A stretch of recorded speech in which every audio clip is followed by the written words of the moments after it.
My name is Olivia, and I'm 40 years old. I've been married to my husband Michael for 10 years. We used to work together, but now we're in different branches. Michael is responsible at work and well-liked by his team. He's confident and ambitious, always wanting to look strong in front of others. I'm more quiet and don't stand out much. It surprised me when Michael, with his strong personality, showed interest in me. After dating for 2 years, he proposed to me with a big bunch of roses. I felt so loved and agreed right away. I looked forward to our future together. But then he surprised me again by saying we live with his parents. I wasn't sure about it, but he was determined. He assured me his parents were nice and excited about us living together, so I agreed in the end. For the past 10 years, I've been living with my in-laws in my husband's house, which was not what I expected when I got married. Every morning starts with my mother-in-law's nagging about little things like cleaning the front door. Even though I make breakfast for everyone, her complaints never end. I apologize and rush to fix it while she heads off to work, leaving me feeling like a servant. Living here means waking up at 5 a.m. to cook and clean, even though my mother-in-law, who stays at home, doesn't lift a finger to help. After rushing through chores, I go to work, and when I come back home, it's straight to making dinner. I'm so tired by bedtime that I often fall asleep instantly. This routine leaves me feeling constantly exhausted and stressed. My mother-in-law lounges in the living room, enjoying the breakfast I made, while reminding me to clean properly so the neighbors won't think poorly of her. It's a cycle that never seems to end. Despite everything, my husband never defends me, and my father-in-law ignores the mistreatment, burying himself in his newspaper. Since I moved in with my husband's family, I've endured awful treatment. The stress has caused me to lose a lot of weight, and my period stopped, making it impossible for me to conceive. Despite my mother-in-law being the cause, I get blamed for it. I used to take care of myself and cared about my looks, but now I hardly recognize myself. The constant harassment from my mother-in-law and seeing my changed appearance in the mirror have left me deeply depressed. I've become completely submissive to her. I feel so numb that I don't even have the energy to think about leaving this house anymore. I received heartbreaking news. My father had passed away suddenly in an accident. I hadn't visited my family home in a long time because both my husband and mother-in-law would scold me whenever I mentioned wanting to go there. Hearing about my father's death, I deeply regretted not spending more time with him. My family home isn't too far, about an hour's drive from my in-laws' place. So I asked my husband and mother-in-law to come to the funeral. I need to go to my father's funeral, I told them. But before I could finish, they coldly replied, "We're not going. Let your family handle it." Their heartlessness stunned me, trembling with anger and grief. All I could manage was to say, "Understood." Many people gathered at my father's funeral. He was self-employed and had many connections, so there were tears all around, showing how loved he was. My mother, whom I hadn't seen in a while, was shocked by how much weight I had lost. "Olivia, what happened to you? You look so thin," she exclaimed worriedly. "Are you sick?" Seeing my worn-out appearance, she burst into tears, fearing she would lose me too. Given her fragile state after my father's death, it wasn't unexpected. "No, Mom, I'm not sick. Please don't worry," I reassured her. I tried to comfort her and took a moment to myself in the waiting room. "If you're not sick, then what's wrong?" My mother's concern prompted me to reflect on my interactions with my husband and mother-in-law. Their lack of comfort or support, even during my father's death, fueled my anger. I decided to confide in my mother about the challenges I face living with my in-laws. Actually, I've been dealing with what feels like bullying from my mother-in-law. It's really taking a toll on me, I admitted, feeling down. My mother's expression turned worried as she looked at me. "I'm glad you're not sick, but this news doesn't ease my mind." "Is that why you haven't been visiting me?" she asked. "Yes," I nodded, confirming her suspicion. My mother handed me a piece of paper and said, "Take a look at this for yourself. Then think carefully about what to do next." When I looked at the paper, I realized it was my father's will. He was always meticulous, so he had prepared one just in case. The will mentioned inheritance. It says I inherit $2 million. I murmured in shock at the large sum. Suddenly, I felt a glimmer of hope. With this, I could build my own house and leave my in-laws' place right away, I thought excitedly. Thanks to the inheritance from my father, things started looking up for me. Back at my in-laws' place, I continued with the household chores as usual. But on days when I had plans, the house tended to get messier since there was no one else to clean up. As I quietly went about my tasks, my mind kept drifting to the $2 million I had inherited. Despite my strained relationship with my mother-in-law, I still wanted to stay with my husband, Michael. So one night after his parents had gone to bed and it was just the two of us, I decided to have an honest conversation about the inheritance and leaving the in-laws' home. There's something I want to talk about, I began, trying to break the silence. Michael looked at me expectantly, waiting for me to continue. Yeah, about my father. Actually, I've come into an inheritance, I said. Of how much? Michael asked. Well, it's $2 million, I replied. Michael's face lit up with excitement. He left you that much. That's generous. But about how to use this money, he trailed off, indicating he wanted to discuss our options. I was about to bring up the main topic, feeling relieved that Michael seemed to be in a good mood. But before I could speak, he suggested something outrageous. We need to transfer that money to my mom's bank account right away, he said. I couldn't believe what I was hearing. It was so absurd that I thought he must be joking. No, why would we do that? The inheritance is mine, so it wouldn't be right to give it to your mom. I laughed, hoping he was just teasing. Michael slammed the table in anger. What are you talking about? A wife's money belongs to her mother-in-law. His words were so absurd that I couldn't believe he was serious. His expression was stern, and it sent a chill down my spine. I'm sorry, but I don't understand what you're saying. All I wanted to do was suggest building a house for us to live together. I tried to explain, but Michael wouldn't let me speak. He insisted on claiming my inheritance for his mother. That night, I couldn't sleep well because of the shock. The next morning, while I was making breakfast, both Michael and my mother-in-law approached me with angry expressions. Olivia, I heard about it. You inherited $2 million, and you said you won't give it to me. Who do you think you are? My mother-in-law exclaimed, adding to my distress. My mother-in-law had already heard of the inheritance from Michael. But I'm the one who inherited it, I protested. Stop arguing and transfer it to my parents' account now. A daughter-in-law's money is our money.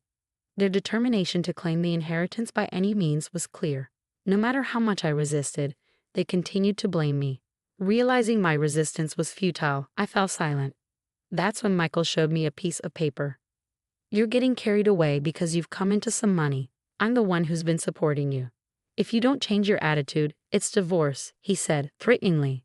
The paper turned out to be a divorce form. I've already signed it. Take this and go back to your parents' house. If you apologize properly, I might reconsider the divorce, Michael said, his tone firm. As I received the divorce form with Michael's part fully filled in, memories flooded my mind. I realized that I had never received any financial support in this house. I had been contributing equally to the living expenses, and all the household chores fell on my shoulders. Despite my efforts, they had always treated me poorly. Now they were even attempting to take my father's money. Feeling pressured to give up my father's inheritance if I stayed, being told to leave actually felt like an opportunity. Holding the divorce papers, I realized that the decision about my future was mine to make. I vowed to never surrender my father's legacy, and I made up my mind. After finishing work that day, I returned home. I'm home, welcome back. My mother greeted me with a warm smile. Despite my exhaustion, a home-cooked meal awaited me on the table. It had been so long since I had eaten a meal made by someone else. With each bite of the delicious food, tears of gratitude welled up in my eyes. Did you tell your husband about the inheritance? My mother asked. Yes, and it caused quite a stir, I replied, recounting everything my husband and mother-in-law had said to me. My mother was speechless at the shocking revelation. The inheritance belongs to you, and only you should decide your future. She comforted me gently as I cried. After being cared for at my parents' home for a week, I made the decision to return to my in-laws' house. Well, I'm heading back now. Take care, I said confidently, no longer afraid to face the challenges there. With a renewed sense of strength, I went back to my in-laws' house. Finally, Becca, have you reflected on your behavior? As soon as I returned to my in-laws' house, my husband and mother-in-law confronted me with stern expressions and crossed arms. Yes, I apologize. Please allow me to stay in this house again. I offered a shallow apology. My mother-in-law's face lit up with anticipation. Well then, hand over the inheritance quickly, she demanded. Actually, the inheritance process is taking longer than expected. I haven't received it yet. It's a complex procedure, so it might take another 6 months or so, I explained. 6 months? That long? My mother-in-law's disappointment was evident. Well, fine, she reluctantly accepted. Both my mother-in-law and husband appeared satisfied, thinking their plan was still on track. I obediently handed over the inheritance as they demanded. However, they kept nagging about me spending a week at my parents' house. You're neglecting your duties as a wife. The house is a mess, clean it up quickly, they insisted. Despite the incredibly messy and unhygienic conditions at my in-laws' house, it was almost impressive how quickly they could make such a mess in just a week.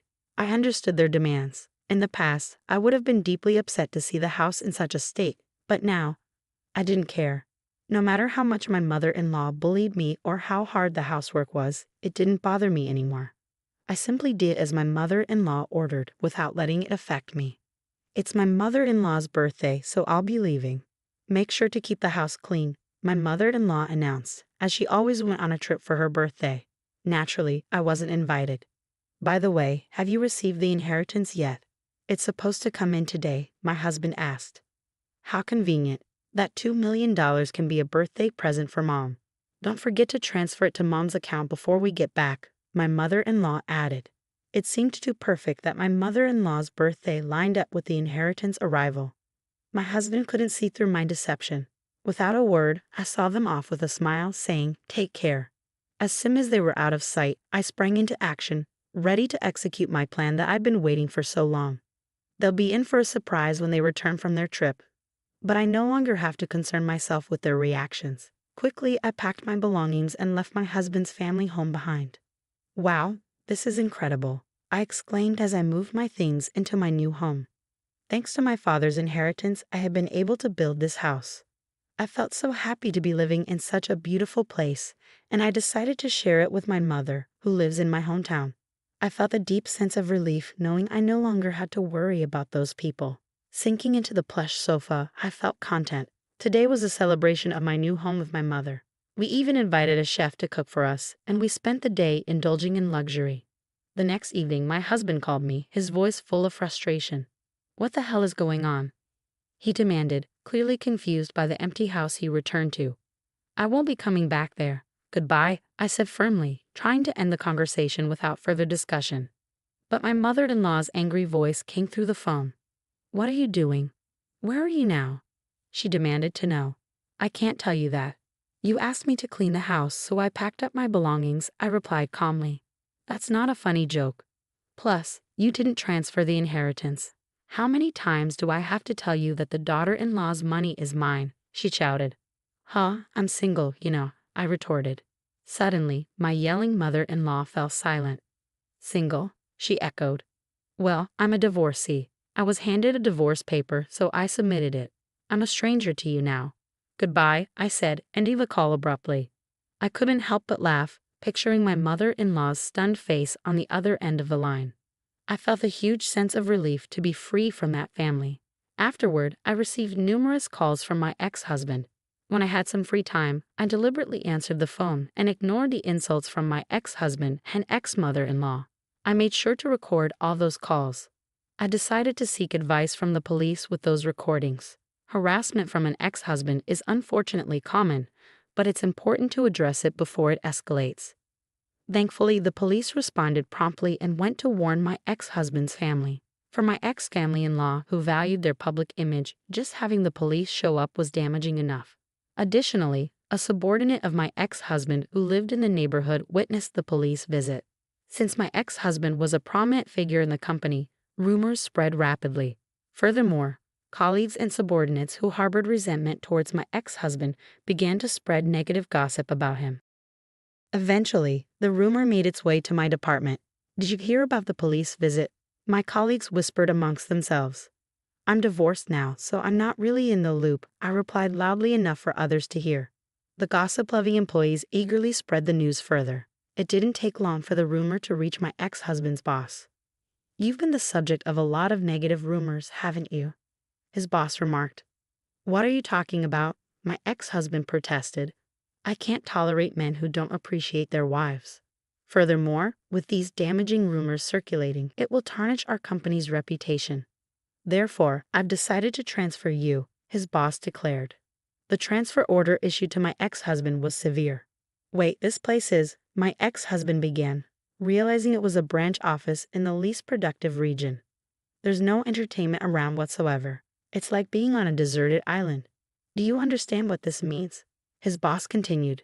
Everything my ex-husband had worked for up to that point crumbled, and there was no hope of advancement in the future. Unable to decline the transfer order, my ex-husband had no choice but to relocate to this rural area. As for my ex-mother-in-law, she was likely shocked by her son's tarnished reputation and the fact that she could no longer live with him. This led her to become reclusive and ultimately develop depression. There were also concerns about dementia, as she frequently caused disturbances at home. My ex-father-in-law now finds himself in the difficult position of caring for his drastically changed wife. Even without blood ties, a daughter-in-law is still a valuable family member, he often remarked. The challenges faced by my former in-laws could be seen as karma for the harassment they inflicted on me. Now, unhappily living with my mother, we've even taken up gardening in our spacious yard. If I had remained in that house, I might never have discovered this wonderful hobby. Embracing this hobby has revitalized me. My body, once worn down by stress, is now healthy again. I'm grateful to have severed ties with my former in-laws and found true happiness.